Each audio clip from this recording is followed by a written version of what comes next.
जब हम उपनिषद पढ़ते हैं तो हर उपनिषद के आरंभ में शांति पाठ दिया हुआ है और शांति पाठ का अपने आप में अलग महत्व है। इसी प्रकार ईशावास्य उपनिषद है जिसके आरंभ में जो शांति पाठ दिया हुआ है उसका अपने आप में एक विशेष महत्व है।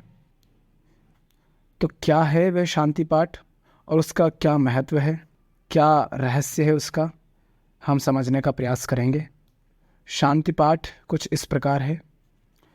पूर्णमदः पूर्णमिदं पूर्णात् पूर्णमुदच्यते पूर्णस्य पूर्णमादाय पूर्णमेवावशिष्यते। ओम शांति शांति शांति। इसका अनुवाद क्या है? वह पूर्ण है और यह भी पूर्ण है, क्योंकि पूर्ण से पूर्ण की ही उत्पत्ति होती है तथा पूर्ण का पूर्णत्व लेकर पूर्ण ही बचा रहता है। ओम शांति शांति शांति। तो कहा जा रहा है कि वह पूर्ण है। वह कौन? वह किसके लिए संबोधन है? वह पूर्ण है। वह शब्द उस निर्गुण निराकार के लिए कहा गया है जिसे किसी ने आत्मा कहा है, जिसे किसी ने ब्रह्म कहा है, कोई उसे परमात्मा कहता है, कोई उसे ईश्वर कहता है। बुद्ध ने उसे सत्य कहा, किसी ने उसे ध्यान कहा, कोई उसे अहिंसा कह देता है तो कोई उसे प्रेम कह देता है। कबीर ने उसे राम कह दिया, मीरा ने उसे कृष्ण कह दिया। तो वह जो निर्गुण निराकार अचिंत अकल्पनीय है वही पूर्ण है। उसी के लिए कहा जा रहा है कि वह पूर्ण है। सत्य तो एक ही है, हजार तो सत्य होते नहीं, सत्य ही सत्य है। उसके नाम हजारों हो जाएं, उसके रूप हजारों हो जाएं, उससे वो हजार नहीं हो जाता। हर नाम में वो पूर्ण है, हर रूप में वो पूर्ण है। मीरा के कृष्ण अधूरे नहीं है, बुद्ध का सत्य अधूरा नहीं है, महावीर की अहिंसा अधूरी नहीं है, कबीर के राम अधूरे नहीं है। चाहे वो रूमी का प्रेम हो या बुल्ले शाह का गाना हो, कुछ भी यहाँ अपूर्ण नहीं है। जिसे यहाँ अलग अलग रूपों में देखा जा रहा है वह एक ही है और वही पूर्ण है। पूर्ण क्या? पूर्ण कौन? वह जिसका कोई अंत नहीं, जिसमें सब कुछ समाया हुआ है। इसीलिए तो उसे अनंत कहा गया है। उसका कोई अंत नहीं है, वो असीम है। कहीं जाकर के उसकी सीमा खत्म नहीं हो जाएंगी। तो जिसकी सीमाएं खत्म ना हो, क्या उसे तुम देख पाओगे? क्या उसकी कल्पना भी कर पाओगे? यदि वो तुम्हारी कल्पना में समा गया तो वह सीमित हो जाएगा। इसीलिए तुम उसकी कल्पना नहीं कर सकते। और वह सर्वव्यापी भी है, क्योंकि अगर वो अनंत है तो कोई ऐसा कोना नहीं होगा, कोई ऐसा कण नहीं होगा जहाँ वो ना हो। क्योंकि अनंत का अर्थ तो यही है कि वो हर जगह है, सर्वव्यापी है। और जो सर्वव्यापी हो उसका ना तो फिर आदि होता है ना अंत होता है। आदि या अंत तो उसका हो सकता है जिसकी सीमाएं हो। इसीलिए उसे पूर्ण कहा गया है। वह पूर्ण है। जिसे सत्य कहते हो, जिसे ब्रह्म कहते हो, जिसे आत्मा कहते हो, वह पूर्ण है। उसमें कोई खोट नहीं, उसमें कोई कमी नहीं। पूर्ण का पूर्णत्व लेकर पूर्ण ही बचा रहता है। वह इतना पूर्ण है कि यदि उसको पूरा निकाल भी लो तो भी वह पूरा ही बचता है। प्रेम से कोई व्यक्ति है, तुम साधु संतों के पास जाते हो, ऋषियों के पास जाओगे अगर, तो उनके पास जाने मात्र से तुम्हें शांति की अनुभूति होगी, तुम्हें प्रेम की अनुभूति होगी। और प्रेम तो प्रेम होता है। प्रेम कम या ज़्यादा तो होता नहीं, या तो प्रेम होता है या प्रेम नहीं होता है। आप यह नहीं कह सकते कि आप 10 किलो प्रेम करते हैं या 50 किलो, या आप इतना सारा प्रेम करते हैं या आप थोड़ा सा प्रेम करते हैं। प्रेम तो प्रेम होता है। तो यदि किसी संत के पास जाकर तुम्हें शांति मिलती है तो क्या उसकी शांति कम हो गई।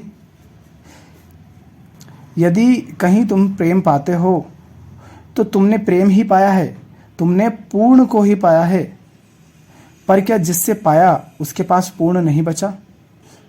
तो ये कैसा एक अजब सा खेल है कि पूर्ण से पूर्ण को निकाल दो तब भी पूर्ण ही बचता है। यह ऐसा नहीं है कि किसी गिलास में जल है और उससे आपने जल निकाल लिया तो उसमें जल खत्म हो गया। यह पूर्णता ऐसी है कि इससे तुम अगर पूरा का पूरा निकाल लोगे तो भी पूरा ही बचेगा, इसमें कोई कमी नहीं आएगी। और यदि तुम इसमें और अधिक डाल भी दोगे तो इसमें बढ़ोतरी भी नहीं होगी, क्योंकि प्रेम तो प्रेम है। यदि प्रेम है तो उससे तुम कितना ही निकालो खत्म नहीं होगा, और प्रेम है तो कितना ही डालो तो बढ़ेगा भी नहीं, क्योंकि प्रेम तो प्रेम ही रहेगा ना। कोई मात्रा तो है नहीं, क्वांटिटी तो है नहीं जो कि उसे नापा तोला जा सके। और प्रेम की कोई सीमा नहीं, प्रेम अनंत है। प्रेम की आप कल्पना नहीं कर सकते, क्योंकि कल्पना तो प्रेम होती नहीं। कोई हत्यारा, कोई चोर डकैत, कोई हिंसक व्यक्ति प्रेम प्रेम शब्द कितना ही चिल्लाए, इससे वो प्रेमी तो हो नहीं जाता। प्रेम शब्द में प्रेम नहीं है, प्रेम तो अपने आप में पूर्ण है, तो उसकी तो आप कल्पना भी नहीं कर सकते। फूल से आप खुशबू ले लो, उसकी खुशबू कम नहीं हो जाएगी, फूल तो फूल ही रहेगा। फूल के सौंदर्य को आपने देखा, पर इससे उसका सौंदर्य खत्म नहीं हो गया। सुंदरता अब भी है।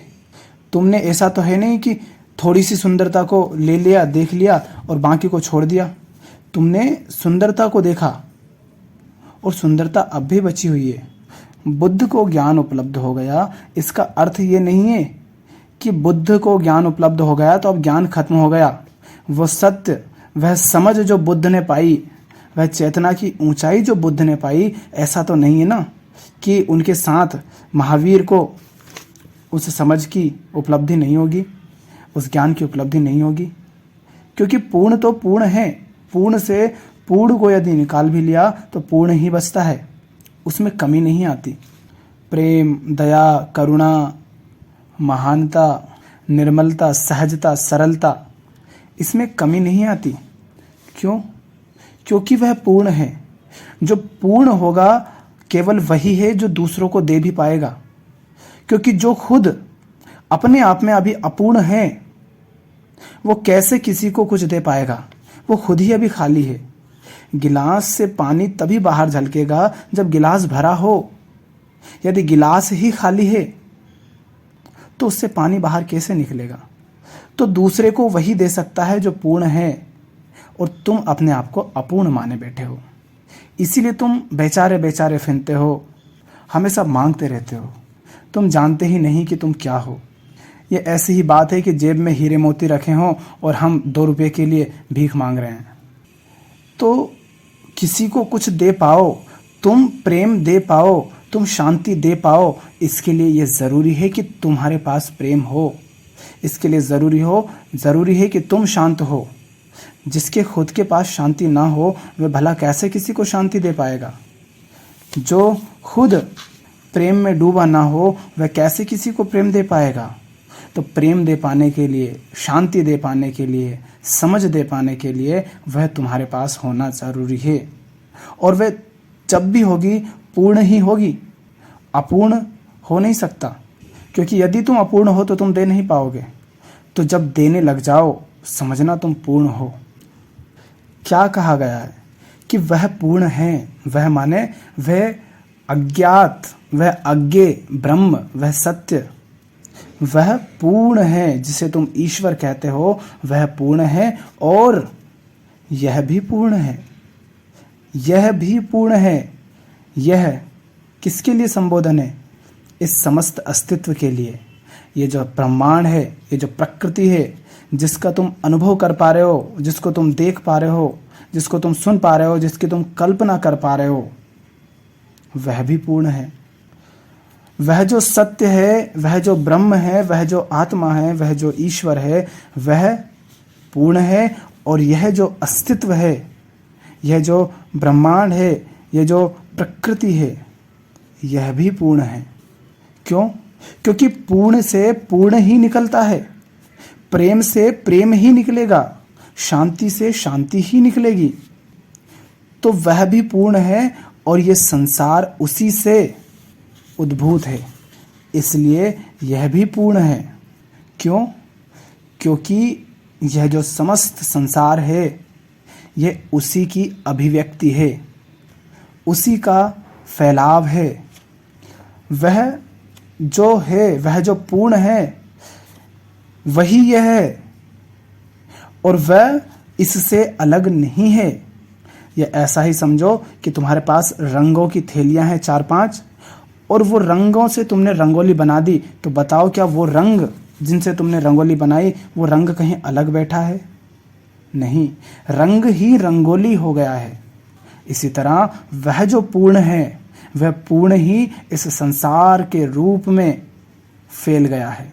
यह संसार उसी की अभिव्यक्ति है, कण कण उसी का रूप है और हर कण पूर्ण है।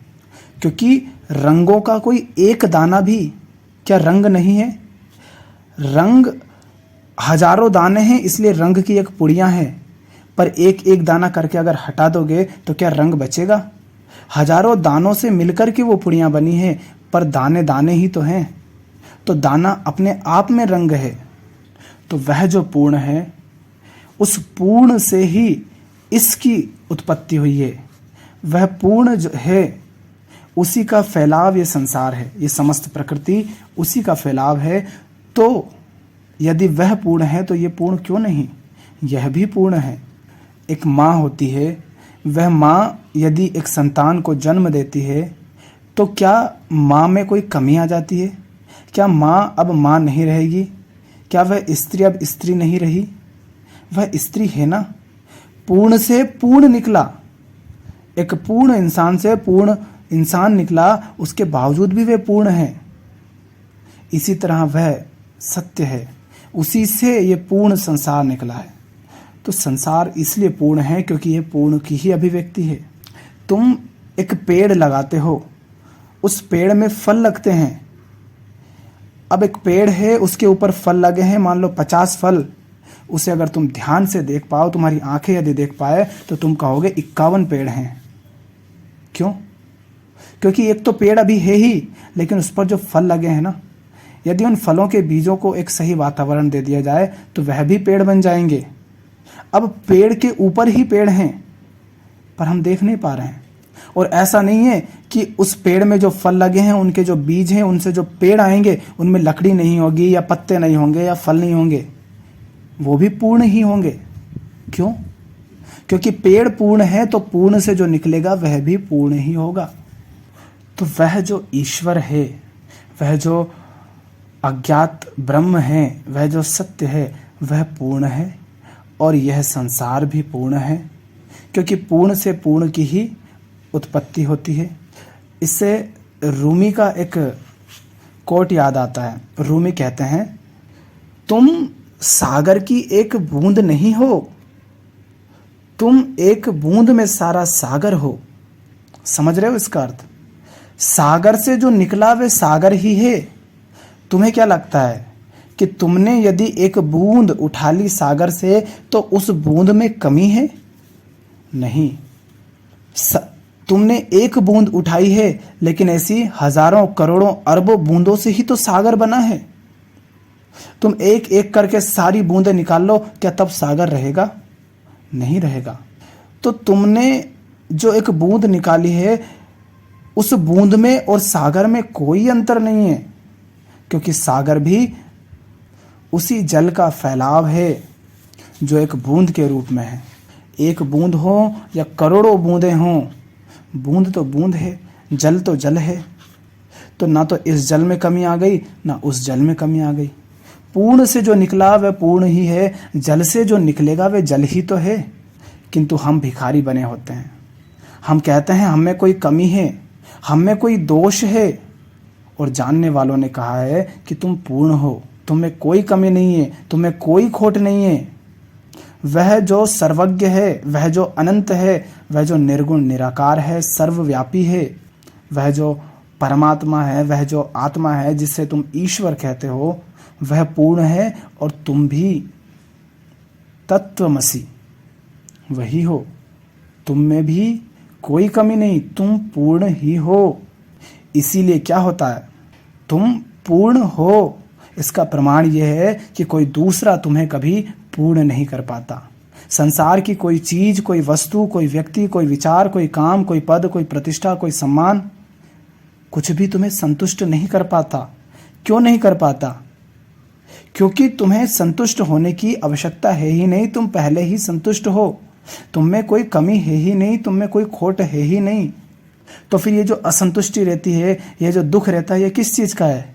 ये इस अज्ञान का, इस भ्रम का ही दुख है। तुम अपनी पूर्णता से छिटक गए हो, तुम अपने स्वरूप को भुला चुके हो। दुख अपनी वास्तविकता से, अपने स्वरूप से दूरी का है। पीड़ा इसलिए नहीं है कि संसार में तुमने कुछ पाया नहीं, पीड़ा इसलिए है क्योंकि तुम उससे दूर हो गए जो तुम हो। इसीलिए फिर तुम संसार की चाहे कितनी ही चीजें पालो, धन दौलत, ऐश्वर्य, मान सम्मान, पद प्रतिष्ठा, कुछ भी तुम्हें संतुष्ट नहीं कर पाता है।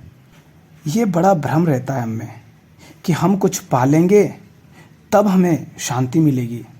तुम ये बताओ, जब तुम गहरी नींद में सो रहे होते हो, क्या तब तुम्हें अपने होने का भी एहसास होता है? क्या तब तुम्हें इतना भी पता होता है कि तुम्हारा ये शरीर है, इसका क्या हाल है, इसका क्या चल रहा है अभी? क्या तुम्हें विचार भी उठते हैं जब तुम गहरी नींद में हो? क्या तुम्हें पता होता है उस समय कि तुम्हारे पास कितनी गाड़ी, बंगला, पैसा, धन दौलत है, कितने तुम्हारे परिवारजन हैं, रिश्तेदार हैं, दोस्त हैं, कितनी पहचान है? कुछ नहीं पता होता, किंतु तुम्हें शांति उसी गहराई में आती है, उसी गहरी नींद में तुम्हें शांति मिलती है। और जब जागते हो और वापस तुम्हें पता चलता है ये गाड़ी है, वो घोड़ा है, इतना पैसा है, इतना कुछ है मेरे पास, और तुम्हारी अशांति फिर बढ़ जाती है। तो शांति कहाँ मिली? आनंद कहाँ मिला? वहां जहां तुम इस संसार से निर्लिप्त हुए, जहां तुम उसके साथ जुड़ गए, उस गहरी नींद में तुम उसके निकट आ गए, जो तुम्हारा स्वभाव है। और तुम्हारा स्वभाव है पूर्णता, तुम्हारा स्वभाव है शांति, मौन, आनंद। तुम उस गहरी नींद में उसके निकट आए। इसीलिए तुम जब जागते हो गहरी नींद सोने के बाद, तब पाते हो कि एक अलग सा सौंदर्य है, आनंद की अनुभूति है।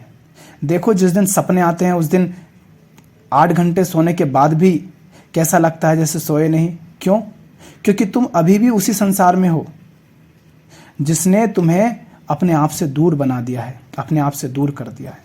अपनी पूर्णता से जिसने तुम्हें परे कर दिया है, तुम उसके जितने निकट हो उतना तुम्हारे जीवन में अशांति है। और जितना तुम अपनी पूर्णता के निकट जाओगे, जितना तुम जान लोगे कि तुम में कोई खोट नहीं है, तुम सोते जागते हर समय पूर्ण ही रहोगे। और तुम अभी पूर्ण हो ही, बस भुलाए बैठे हो। समस्या यह नहीं है कि कम मिला, समस्या यह है कि जो मिला वह भी क्यों मिला। क्योंकि वही तो तुम्हारा बोझ है, वही तो तुम्हारा बंधन है, वही तो है जो तुम्हारे स्वरूप के बीच में आ जाता है। जैसे समंदर में एक दीवार खड़ी कर दो और दीवार के इस तरफ भी जल है और इस तरफ भी जल है और बीच में दीवार आ गई। ये तुम्हारे विचार, ये तुम्हारी कल्पनाएं, ये तुम्हारी इंद्रियां, ये जो तुमने संसार में इकट्ठा कर रखा है, मैं करके मैं से जोड़ रखा है कि मैं ये हूँ, मैं वो हूँ, मैं फलाना, मैं ढिमका, ये उस दीवार की भांति है जो समंदर के बीच में है, जो उस पूर्ण से तुम्हें अलग कर देती है। किंतु इसका अर्थ ये नहीं है कि तुम पूर्ण नहीं रहे, बस उस दीवार के कारण तुम्हें यह भ्रम हो गया है कि तुम अपूर्ण हो। समस्त अध्यात्म का, सारे धर्मों का यही सार है कि वह पूर्ण है और यह भी पूर्ण है। तत्वमसि, तुम वही हो। जब तुम जान लेते हो कि यह समस्त संसार उसी निर्गुण निराकार का फैलाव है, तब तुम्हारे तीनों ताप शांत हो जाते हैं। 3 ताप कौन से?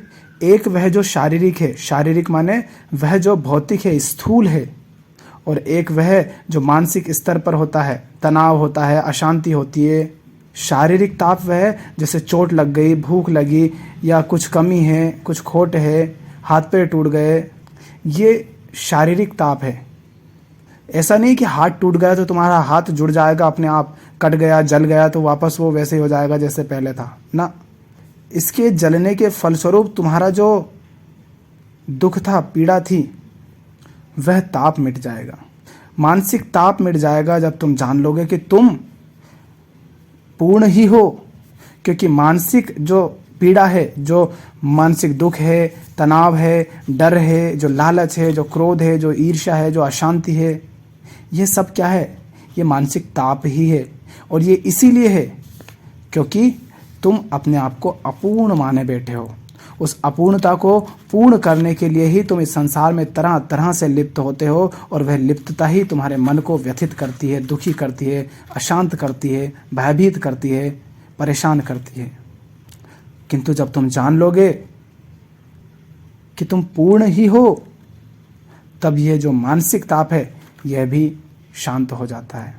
और एक तीसरे तरह का भी ताप होता है, वो न शारीरिक है न मानसिक है, वह उसकी कमी का ही ताप है, उससे दूरी का ही ताप है। और ये मंत्र इसीलिए है कि तुम जानो कि तुम पूर्ण नहीं हो, तुम वही हो, ताकि वह जो ताप है, जो तुम्हें समझ ही नहीं आ रहा है कि पीड़ा क्यों है। संसार में सब कुछ है, बुद्ध के पास सब कुछ था, धन दौलत ऐश्वर्य मान सम्मान पद प्रतिष्ठा पहचान सब था, किंतु ये पीड़ा क्यों है? वह पीड़ा है वही तीसरी वाली। वह इसलिए है क्योंकि तुम उससे अभी दूर हो जो तुम हो। और जब तुम अपनी पूर्णता के निकट आते हो, तब वह ताप भी शांत हो जाता है। इन तीनों तापों के लिए कहा जाता है ओम शांति शांति शांति।